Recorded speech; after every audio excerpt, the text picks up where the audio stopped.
Hola, bienvenidos al canal de Dani Fernández. En este vídeo vamos a ver un tema un poquito off topic. En concreto, vamos a ver cómo la ciencia se está transformando poco a poco en la religión del siglo XXI. Una religión laica, que duda cabe, incluso a veces militantemente atea, pero sin embargo una religión en toda regla, al menos en algunos aspectos. Voy a iniciar esta discusión argumentando que la ciencia se ha transformado en un arma arrojadiza en nuestras sociedades modernas. Vamos allá. Existe una polarización creciente en nuestra sociedad. Esto puede ser síntoma de una mentalidad prerrevolucionaria, como defendía el genial Pitirin Sorokin en su genial libro La sociología de la revolución, que podréis encontrar en la descripción. La ciencia no es ajena a esta polarización. Poco a poco se está moviendo el eje dicotómico en el que suele gravitar la ciencia y también otras áreas del saber. El movimiento se da desde el eje verdadero-falso al eje bueno-malo, tal y como defiende el sociólogo Niklas Luhmann. Cuando abandonamos el concepto de verdad en la ciencia y en otras disciplinas del saber humano, transformamos su naturaleza esencial. Abandonamos la pretensión de conocer lo que es para establecer lo que a nuestro limitado juicio debería de ser. El psiquiatra español Pablo Malo argumenta que existe en las sociedades actuales una epidemia de moralización que también invade a la ciencia. Como también defiende Pablo Malo, la moral tiene una doble cara. Por un lado, es un instrumento muy eficaz para fomentar la cooperación de grupos de personas. Al final, compartir normas morales fomenta la cohesión dentro del grupo y genera actitudes más altruistas hacia otros miembros dentro del grupo. Pero la moral también tiene una cara un poquito más oscura.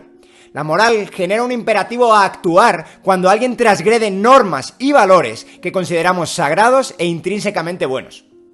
Hay muchos más puntos relativos a la doble cara de la moral que nos presenta Pablo Malo. Sin duda, su libro, Los peligros de la moralidad, es una verdadera delicia intelectual. Probablemente haré en el futuro más vídeos con esta temática basados en su libro. En cualquier caso, os voy a dejar el libro en la descripción. En lo que la aplicación de la moral a la ciencia respecta, podemos afirmar que es la semilla de su destrucción. Introducir la dicotomía bueno-malo en la ciencia genera ámbitos prohibidos para la investigación. O es incluso más grave, genera ámbitos donde la verdad deja de tener importancia o es incluso molesta. En estos casos, la ciencia se pone al servicio de una especie de verdad revelada que cree cierta de forma dogmática a algún grupo que ha conseguido imponer su discurso en una sociedad. En este sentido, el objetivo de la ciencia se transforma radicalmente. La ciencia deja de buscar la verdad y se convierte en un arma utilizada contra otros grupos que muestran valores morales diferentes a los del grupo o grupos que son culturalmente dominantes. Es entonces cuando todo el instrumental de la ciencia se pone al servicio del dogma. Los grupos con valores morales que son considerados peligrosos son ridiculizados con adjetivos como anticientíficos o personas ancladas en el pasado. Ilustremos esta exposición con un ejemplo. Vamos a poner de ejemplo a los alarmistas del cambio climático. Esta gente utiliza de forma interesada la ciencia para atacar a aquellos que transgreden las normas morales que ellos creen sagradas. Estos grupos, los que las transgreden evidentemente, son identificados como enemigos. Estos enemigos del dogma climático son a menudo presentados como malvados, como enemigos del planeta. Y aquí el objetivo es muy claro y es presentar como agresor a la contraparte para que esté justificada la posible reacción violenta contra ellos. Si el dogma sagrado es la conservación del planeta, el pecado toma diversas formas como poseer un vehículo propio, comer carne o viajar en avión, por ejemplo. Toda transgresión del dogma sagrado debe ser castigada. Al final nos están diciendo que solo existe un planeta, por tanto, los comportamientos que hagan daño al planeta deben ser parados radicalmente. Como podéis ver, la ciencia y todo su instrumental es utilizada aquí como herramienta para un fin moral que ya está prefijado, que sería la preservación de un planeta que se presupone que está en peligro. Nos hablan, esta gente, de consensos científicos, aunque la ciencia avance más bien confrontando posiciones y no llegando a conclusiones unánimes. Los grupos climáticos rara o rarísima vez contestan de forma científica a la disidencia. La contestación es, casi siempre, por desgracia, acallada de forma condescendiente, con las acusaciones de estar en contra de la propia ciencia. Podéis perfectamente adaptar este ejemplo de los alarmistas del clima a cualquier otro dogma moderno como el feminismo, la teoría de la interseccionalidad o el antirracismo. Por tanto, la moralización e instrumentalización de la ciencia lleva a su destrucción. Pero el problema no acaba aquí, y es que la ciencia en sí misma se ha transformado en una especie de religión. Uno de los aspectos centrales de la religión son los dogmas de fe. Un dogma de fe es una afirmación que no necesita ser probada, similar a un axioma en un argumento. Un dogma de fe requiere el esfuerzo por parte de una persona de creer que algo es verdadero, aunque no posea ninguna prueba de ello. Los dogmas de fe pueden ser vistos como una forma en la que se pone de manifiesto la teoría de las señales costosas. Esta teoría de las señales costosas se entronca dentro de la tradición evolutiva y nos dice que a la hora de interaccionar en sociedad, todos los individuos se presentan a sí mismos como cooperadores, aunque algunos realmente no lo son. Las señales no costosas de cooperación las puede emitir cualquiera, pero las señales verdaderamente interesantes son las que indican al grupo que el potencial nuevo integrante realmente va a cooperar con el resto. Solo las señales que generan un coste importante al emisor se consideran señales valiosas. Veamos un ejemplo de señal costosa. Un ejemplo serían las pruebas que hacen las maras o las mafias a los nuevos integrantes. Las pruebas están diseñadas para convertir en un delincuente al nuevo integrante. El objetivo es aislar al aspirante del resto de la sociedad. El grupo se asegura así que a partir de ese momento el aspirante solo puede cooperar dentro del grupo o del propio grupo criminal. Los dogmas de fe podrían caer bajo la teoría de las señales costosas. Cuanto más extraño y peregrino sea el dogma, mejor. Por ejemplo, la Santísima Trinidad nos dice que 3 personas son en realidad una persona y 3 al mismo tiempo, que es algo bastante complicado de creer para alguien que no acepta el dogma por desafiar este dogma a la lógica más básica. Tampoco es fácil creer que si destruyes tu cuerpo con un explosivo en un lugar lleno de gente inocente, Dios te va a recompensar de alguna forma otorgándote un harén de vírgenes en el paraíso. Si realmente crees este tipo de dogmas, es evidente que estás lanzando un mensaje muy potente de cooperación al resto del grupo. La creencia ciega en la ciencia, incluso cuando no se sabe muy bien qué significa ciencia, podría ser una señal costosa de pertenencia al grupo.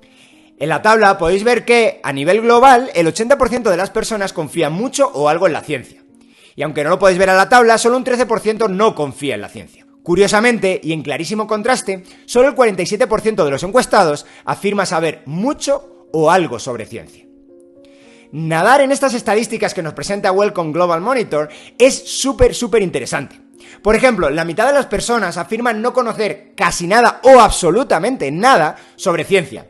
Sin embargo, 1 de cada 3 personas de las que afirman no saber mucho o no saber nada sobre ciencia, también afirman que confían mucho en la ciencia. Es decir, una gran parte de la población no sabe de ciencia, pero confía ciegamente en la ciencia. Si esto no es un dogma de fe, que baje Dios y lo vea. La sacralización de la ciencia probablemente es incluso mayor de lo que los datos comentados nos dejan entrever. Si pudiéramos preguntar a las personas que creen saber mucho o algo sobre ciencia una definición de ciencia, más de uno probablemente tendría problemas para dar una respuesta sin muchos rodeos. Otros muchos probablemente afirmarán que la ciencia es algo que tiene que ver con la generación y uso de datos, sin ser capaces de establecer muy bien en qué consiste esa generación y uso de datos. Los más interesados en el tema podrían afirmar que la ciencia consiste en la utilización de métodos empíricos, e incluso estos últimos tendrían solamente parte de razón. Muy probablemente muy pocos serían capaces de sostener una definición de ciencia más acorde con la realidad y con la praxis de ciencia actual. En otro vídeo vamos a ver la definición concreta de ciencia. Pero la similitud de la ciencia moderna con la religión no acaba aquí. Acudiendo de nuevo a la teoría de la evolución, podemos afirmar que las personas que forman parte de un grupo necesitan, además de generar señales costosas, como ya hemos comentado, generar señales visibles. Cuanto más visibles, mejor.